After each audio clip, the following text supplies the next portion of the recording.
You got your grammar section. You got your, I don't know. Well, that's what I'm saying though, because the standardized testing is racist now. So, well, that's what I'm saying. Math is race, like everything, especially in like California, they're really pushing like the critical race theory stuff in everything, like even math. And they're even, I was listening to some, it was either a podcast or a YouTube thing. I don't remember who it was. I'm not going to source it correctly, but basically they were a public educator in California, and they were basically, blowing the whistle saying like, hey, why are we, basically, what's the word I'm looking for? I'm starting to get tired here. This is a long day. Penalizing advanced kids in math, and specifically they were talking about the Asian community, penalizing Asians that were more advanced in math for being advanced. They had to kind of like drop certain levels. Like if you're ahead and you're doing algebra when you're only supposed to be doing whatever, they're basically starting to eliminate those programs for racial justice, to like, and the idea is like, normally in a normal functioning logical society, you would try to raise up the lower parts to a higher place so that, everyone is moving upward. But no, they're doing it so they're tearing people down and bringing them down instead. It's just like, which is why we all need to homeschool, Gons. Yeah, there you go. Yeah. No, I mean, I'm watching the chat here, and yes, I'm getting a lot of good homeschool information. Of course, there's the issue of socialization, but if you're relying on public school to be your child's socialization, you're already going to be in trouble. It's not a good place to. Not the best. I mean, it's better than nothing, but you're kind of putting your children at the whim of other adults who have chosen to. Look, nothing wrong with being a teacher, but you have a group of secular individuals who felt it was their responsibility to, pass on the knowledge that was passed down to them by a big government organization. Yeah. And it's not necessarily a friendly place for children who have some sort of religious tradition, whether it be Christianity or many others. As a Christian kid, I've gotten plenty of arguments with, not even arguments. I was smacked down by plenty of teachers for mentioning anything. Now, to be fair, even when I was in Christian schools, I got smacked down by, maybe I was just getting smacked down, or maybe I deserved it. What's the common denominator here? This is Basil's rebellious attitude towards authority. That is the common denominator. I was smarter than the other kids. And I know. What are you going to do about it? I know. So anyways, I guess to wrap it up, what I'm trying to say is homeschooling parents are saints. I do enjoy the idea very much of not having the state solely responsible for molding the mind of your child. Again, homeschooling is, to put it in the common parlance, a very privileged thing to be able to do. Not in this sort of like nasty way, but if you got two working parents, I'm sure it's maddening sometimes to try to teach your child something. That's all part of the economic infrastructure too. Like, it's interesting because what they're all teaching in the public schools, it's almost as if it's self-inflicting, because the government or whatever, the rulers that be, they create a gap in the middle class. The poor get poorer. Yeah. And then they're forced to kind of go to public school. You make it unreasonable for the parents to be able to educate their own children. You keep the parents fighting hard enough and give them just enough to survive, but not enough to relax. And then they'll willingly hand over their children for indoctrination. That's been the agenda for a few decades, for sure, if not more. And so, I guess what I'm trying to say in the end is I'm encouraged, even if, whatever, parents are teaching their children stuff that maybe I don't agree with, that's none of my business. And, I much rather would have a parent teaching their own child what they think is right for them versus handing their child over to the state for 12, 13 years to be indoctrinated in that way. We've seen how that's playing out. And I'm a fan of this trend. I give huge props to homeschool parents. That has got to be maybe the most difficult thing to do ever. And I think personally, I guess I'm just impressed because I'm not sure if I could handle it. But there you go. I think someday, hopefully this catches on and the infrastructure is secure enough for me personally to be able to do this. Maybe if producers keep producing the show and I don't have to go into the McDonald's trade, I'll have the freedom to homeschool my children. And I would probably prefer that. I don't know why, but I was reminded of part 2. This is not safe for work, by the way. Part 2 of South Park, the pandemic special. If anybody watched that, there's they made fun of QAnon. Obviously, that's part and part of the course. But the QAnon group basically started homeschooling because some of the kids rage quit school. Like the whole thing is part of the narrative of the episode. And of course, the QAnon people break off into different houses or whatever, and they come in and they, all right, shut the door. And then the pedophiles run the government. Yeah, and it's the a first thing they get taught. Or like, yeah, right. It's the homeschool, the Q homeschool curriculum.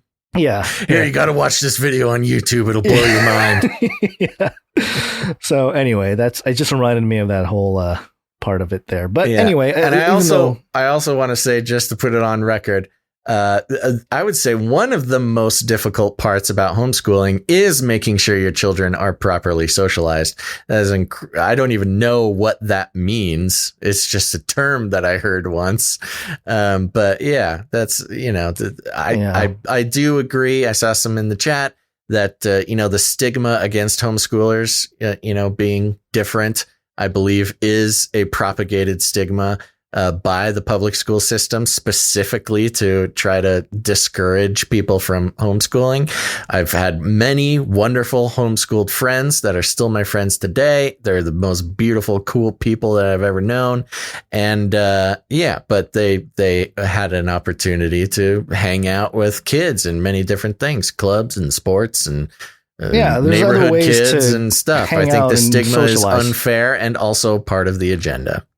Yeah. And plus, if you think about it, the mainstream agenda is always, and culture is always going to align with the public school system. It's all one big, thing there. So it's always going to. Yeah. And isn't that kind of ironic? Like, oh, don't teach your children themselves. They won't fit in with culture. Let us indoctrinate them into fitting in.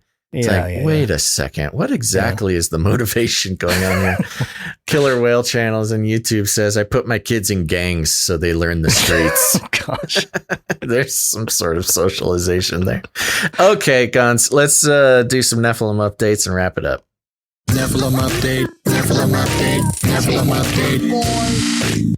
So there's been a lot of, prepping for alien talk and stuff like that, and hybrids and, rats or mice with human lungs and all kinds of stuff happening out there, which is why I thought it was interesting that livescience.com, Live Science, decided to put together 20, and this is the headline, 20 of the most bizarre stories from the Bible. Oh. And in it has a whole bunch of stuff under the heading human-god hybrids.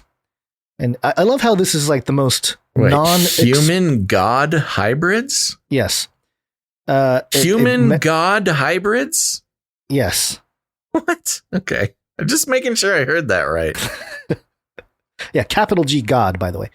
The most non-descriptive way to bring up the Nephilim here, and it says, the Bible also introduces mysterious superhumans that influenced God's decision to send a flood that covered the earth. The book of Genesis says, quote, the sons of God saw that the daughters of humans were beautiful, and they married any of them they chose, Genesis 6:2. Their children were God-human hybrids that the Bible refers to as the Nephilim. God was unhappy about this interbreeding and, quote, regretted that he had made human beings on the earth, and his heart was deeply troubled, Genesis 6:6. So he sent a flood that wiped out many of the humans and Nephilim, but none before ordering Noah to build an ark that saved a select few. The biblical story suggests that the breeding between gods and humans was a major factor in God's decision to send the flood. So, I don't know, it kind of mixes and matches different things there, but I thought it was weird that Live Science would even bring this up. And then, they go through all the other interesting or different types of biblical things. I am looking through some of these. Some of these are really crazy. First of all, I think it's very interesting that Live Science made the connection with the Nephilim being a reason to flood the earth, because that is not necessarily a one-for-one connection on a surface level reading of the book of Genesis. Sure. That takes a scholarly approach to do that. So, which of course we are there. I'm not saying that's not correct, but it's the first time I've seen a secular writing up of that in a sciencey way. Yeah. There is a weird one in here, and I don't want to get sidetracked, but there's a section called Moses has horns. Yes. Moses, on behalf of the Israelites, made a covenant with God on Mount Sinai. In the covenant, God promises that the Israelites will take control of a vast amount of land in the Levant, but in return must worship God and follow his rules, the Ten Commandments in particular. Moses chisels the covenant onto 2 stone tablets. After he returns from Mount Sinai, his face has been transformed, and he is wearing a veil. Quote, most modern translations say shone, or some such synonym, Swenson wrote. Quote, but that's a guess, because the Hebrew word Quran doesn't appear anywhere else in the Bible. One possibility is that the word Quran actually means horns, because it is similar to a common Hebrew noun, keren, which means horn. In other words, Moses grew horns after making the covenant with God. Some people in the Middle Ages believed that Moses had grown horns, and that much medieval artwork, as well as earlier and later work, depicts a Moses with horns, Swenson wrote, noting that the iconography of the ancient Near East, quote, shows the prevalence of horns on gods and goddesses, the association of horns with exceptional beings and special power. Yeah. Did you not know about this? I had never heard the horns on Moses thing. Really? No. That's why a lot of the medieval sculptures and stuff have Moses with horns on it. That is literally what I just read, so I did know that but now. I'm just yeah.